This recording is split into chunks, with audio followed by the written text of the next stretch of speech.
Welcome back to the channel, guys. Today's video we'll be looking at 10 tips for beginners in Division 2. 10 tips for beginners. The Division 2 can be fun for new or veteran gamers, but these tips will surely help those just starting off with the title. Number 1. Practicing teaming up. Despite drones, mines and turrets practically allowing players to take on most levels alone, a lot of fun and tactics in this game is shown in its multiplayer component. Playing with friends is always better, but there are a lot of ways to squad up by using the matchmaking station to get paired up with other open players or even look for agents requesting backup. Number 2. Secure followers to get projects faster. With one of the main goals of Division 2 being the restoration of order in Washington DC, players are also tasked with establishing key points of civilization. This is known as settlements, which will also provide you with projects to complete within the settlement. Completing these projects will not only give players extra rewards and boost XP gain, but also provide new locations to settlements. Throughout the game's main mission, you'll be eventually tasked to get followers to access projects. Number 3. Complete projects and upgrade settlements. In the Division 2, players get access to better weapons and gear, not just by fighting bosses. Players can help the settlements build projects that not only change the overall look of the settlement but also give XP. Moreover, these projects can unlock blueprints that enable players to craft new items, mods and weapons. Number 4. Clinging to old gear for projects. Progressing through the game, you'll likely gather a ton of loot, particularly gear that you can improve your character's base stats. In your mission to rebuild order in Washington DC, you'll be tasked to help the divisions recreate critical infrastructure around the region. The game refers to these establishments as projects, and they need you to trade in your old gear to generate new supplies. Players who complete projects not only get rewards but also access to safe zones and unique gameplay elements. Number 5.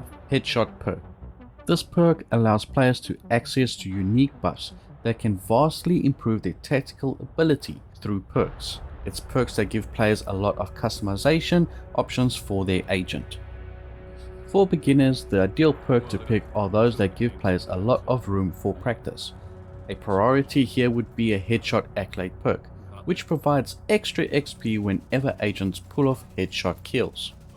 Simply put, headshots mean more damage, so aim for the melon. Number 6. Avoid stressing over early builds. As with any Spec Ops team, Division agents all have specializations. These include explosive demolitionists, supportive survivalists, and the deadly sharpshooters. I would recommend that you choose your ideal specialization and fully complete it, which will in return give you better buffs. However, players can freely switch between specializations provided they have unlocked them. That way they can prepare ideal builds based on your preferred combat roles or playstyles. Number 7. Upgrade with weapon mods. Division agents have the opportunity to customize their gear to fit their combat playstyle. You can customize your weapon with any number of mods to enhance their performance. Agents can slot in mods in the form of magazines, muzzles, optics, and underbarrels. Ideal mods for beginners would be something that would help you with handling and fire rate. Overall, players should try and find mods that help them perform in their ideal playstyle. That way, they can slowly experiment with the kind of builds they want for their character as they level up. Number 8. Take advantage of skills. There are various skills that can help aid you and your allies in the game, each skill with its subcategories, advantages and disadvantages. Players should choose skills appropriate to their role or playstyle so they can maximize their contribution to their squad. For instance, solo players can use the striker drone or the assault turret, which feels like an extra squad member. Turrets can be placed on top of covers, giving players additional protection while reloading or fixing their loadout. Meanwhile, a striker drone can fly over the battlefield and shoot at mobs while you focus on your objective. Number 9. Get your shots right. In the game, there are armor plates for both enemies and players, meaning mobs and bosses can get much harder to kill. However, players have to look for the possible weaknesses in enemy armor and shoot those spots first to break the armor. This weak spot usually comes in a red color, so keep an eye out for those discrepancies. When players break enemy armor, they become much more vulnerable and easier to kill.